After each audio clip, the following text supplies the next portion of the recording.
बहुत तकलीफ हो, बहुत कष्ट हो, एक लोटा जल जब महादेव को चढ़ाने के लिए जाओ, चढ़ाकर 2 क्षण मंदिर के अंदर नंदी के पास 2 क्षण बैठकर मेरे महादेव को निहारना, अपने दिल की बात उसके पास में बैठकर नहीं भी कहोगे ना, तो नंदी के पास मात्र बैठ भी गए, उस नंदीश्वर के पास मात्र बैठ गए, तो वो तुम्हारे दिल की बात समझ जाएगा। कभी कभी बेटे के पास माता पिता मात्र बैठते हैं और बेटे का चेहरा देखकर माता पिता समझ जाते हैं कि बेटे को तकलीफ क्या है। बोलो सही है कि गलत है? बेटा नहीं कहता कि मैंने को कर्जा हो गया, बेटा नहीं कहता कि मैंने डब्बे में लगा दिया, बेटा नहीं कहता कि मैंने शेयर मार्केट में लगा दिया, बेटा नहीं कहता कि मेरा जमीन में पैसा डूब गया। मात्र बेटा बैठा है अपने माँ बाप के पास में और माता पिता ने बेटे का चेहरा देखा और उतने में समझ गए कि बेटे को तकलीफ क्या है, बेटे को कष्ट क्या है, क्या तकलीफ है मेरे पुत्र को।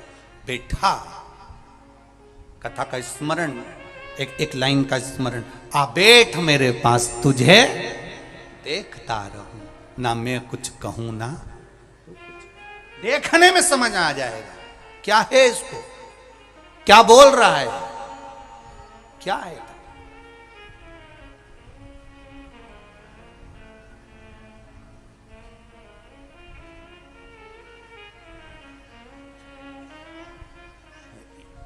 उसको केवल कहने का एक भाव, नंदी के पास बैठ जाओ, है दुख, अपार दुख है, अपार तकलीफ है, कष्ट है, बीमारी है, रोग है। डॉक्टर ने कह दिया लीवर किडनी बेकार हो गया, डॉक्टर ने कह दिया कैंसर हो गया, डॉक्टर ने कह दिया ये तकलीफ ज्यादा हो गई, शरीर में गांठ पड़ गई, हो गया ना, शरीर है ना, हो गया। एक पत्र में एक बहन ने लिखा कि मेरे शरीर पूर्ण तरह से बेकार हो गया, यहां तक बच्चा दानी में गांठ तक पड़ गई, उसने पत्र में लिखा है। तब तकलीफ बढ़ गई ना, कोई बात नहीं, दवाई खाओ, डॉक्टर को दिखाओ, पर एक बार उस जल को शिव जी पे चढ़ाओ, चढ़ाकर जल लेकर जब घर जा रहे हो, 2 क्षण मेरे नंदीश्वर के पास में बैठ जाओ, नी भी कुछ कहना है मत कहो, एक बार उसके करीब में बैठकर दिल से मन से मेरे महादेव से जो कहना चाहती हो बस मन में भी धर लिया, तो मेरे नंदी ने सुनकर वो महादेव से कह दिया, दुनिया का सबसे ज्यादा तप करने वाला, समाधि में लगने वाला, साधना करने वाला, व्रत करने वाला, उपवास करने वाला, तप साधना में लीन होने वाला कोई है तो वो नंदीश्वर है, जो शिव जी के सामने बैठकर उनके सामने हमेशा सामने मुख कर कर तप में लीन रहे, हमेशा तप में लीन, सामने रहकर तप में लीन। कौन कौन गया शंकर जी के मंदिर? सब गए हो? नंदीश्वर को देखा है? रख लो हाथ।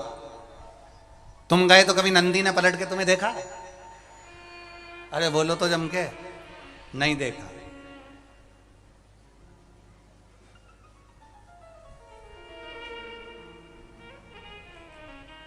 कौन सी कलर की साड़ी पहन के आई, कभी नंदी ने पूछा? नहीं पूछा। पलटा? नहीं। केवल एक टकटकी है उस नंदी की, वो है देव अधिदेव महादेव।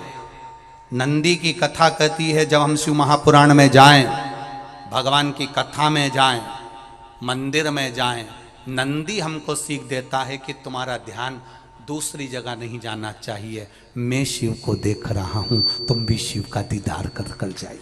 कुछ नहीं देखती, कुछ नहीं।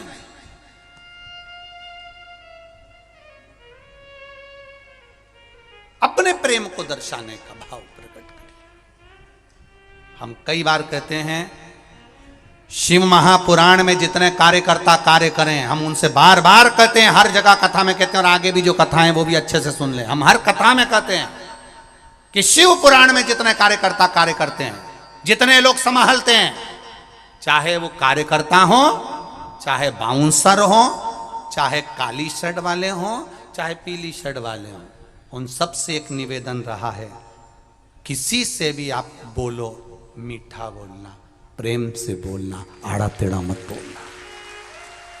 दुनिया के लोग आपको नंदी के रूप में देखते हैं, सेवक के रूप में देखते हैं कि आप देवाधिदेव महादेव की सेवा करने आए हो, और आप अगर किसी से अपशब्द कह दो या किसी से आड़ा टेढ़ा कह दो तो उसमें आपकी श्रेष्ठता नहीं है। दुनिया के लोगों को ये लगता है हम सीहोर वाले महाराज की कथा में गए थे और हमारे को ऐसा कह दिया। दिक्कत वहां खड़ी हो जाती, प्रेम परोसा जाए। आशुतोष शिव महापुराण की कथा है। आशुतोष आपके भीतर भी होना चाहिए। आपका किसी से बैर नहीं, केवल प्रेम होना चाहिए। लुटाओ प्रेम, जितना दे सकते हो दीजिए। अपने स्नेह को बांटने का मौका मिला। क्या मिला ये कोकड़ी वालों को, क्या मिला है बालोदा बाजार वालों को, ये भाटापारा वालों को, ये कोकड़ी गांव के लोगों को, बालोदा बाजार वालों को, भाटापारा वालों को, या छत्तीसगढ़ वालों को ये 7 दिन प्रेम लुटाने का मौका मिला है। कितना लुटा सकते हो लुटाइए। शिव महापुराण की कथा नहीं होती है, ये प्रेम देखा जाता है। अभी कथा थी मालेगांव में। मालेगांव में कथा, पूरा भारत का लोग जानता है कि मालेगांव में क्या स्थिति रहती है, ये पूरी दुनिया जानती है। उसके बाद भी मालेगांव के लोगों ने इतना प्रेम लुटाया कि एक धर्म का व्यक्ति नहीं, सभी धर्म के लोगों ने खूब खिलाया, खूब आनंद में रखा। केवल एक धर्म का नहीं, सारे धर्म आगे बढ़ गए, सारे धर्म अग्रण्य आ गए। प्रेम में वो बल होता। बहुत टेंशन था, बहुत टेंशन था लोगों को। मालेगांव में कथा, मालेगांव में कथा, मालेगांव में कथा कैसे होगी, क्या होगा? कथा हुई। क्या भाव लोगों का, क्या हृदय, क्या है? प्रेम लुटाइए, केवल प्रेम। सभी धर्म के लोगों ने प्रेम लुटाया। अभी ये कथा पूरी होना है। ये कथा पूरी होने के बाद में 13 जनवरी से कानपुर में कथा होना, पर भीड़ को देखते हुए जो कथा 13 जनवरी से कानपुर में थी, वहाँ परमिशन नहीं दी गई है, इसलिए वो कथा 13 जनवरी की कैंसिल कर दी गई है। जो कानपुर वासी हैं वो ध्यान से सुन। होता है भाव, जहां दिल लगे।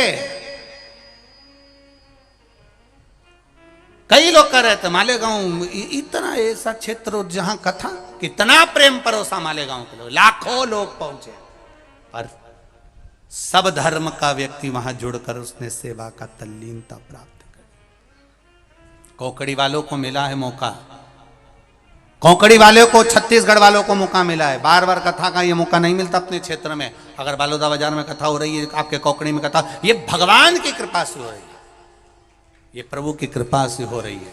क्या प्रेम लुटाना आपको, कितना प्रेम।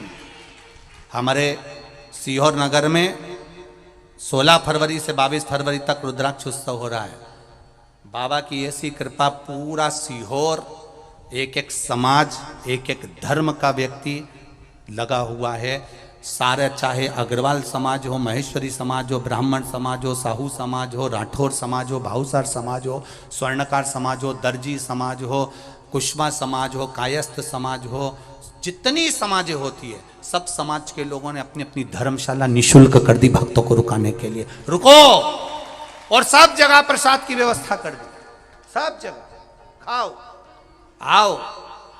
16 फरवरी से 22 फरवरी रुद्राक्ष महोत्सव में कितने लाखों लोग जहां पहुंच रहे हैं। भगवान का केवल एक रुद्राक्ष का महत्व, और कंकर संकर की भूमि पर दुनिया के लोगों को जितना रुद्राक्ष का आनंद है, उतना लोगों को केवल शिवरात्रि के दिन फुलेरा दूज का जो महत्व है, वो फुलेरा दूज के महत्व को जानने के लिए केवल दुनिया के लोग वहां पहुंचते हैं, केवल फुलेरा का आनंद।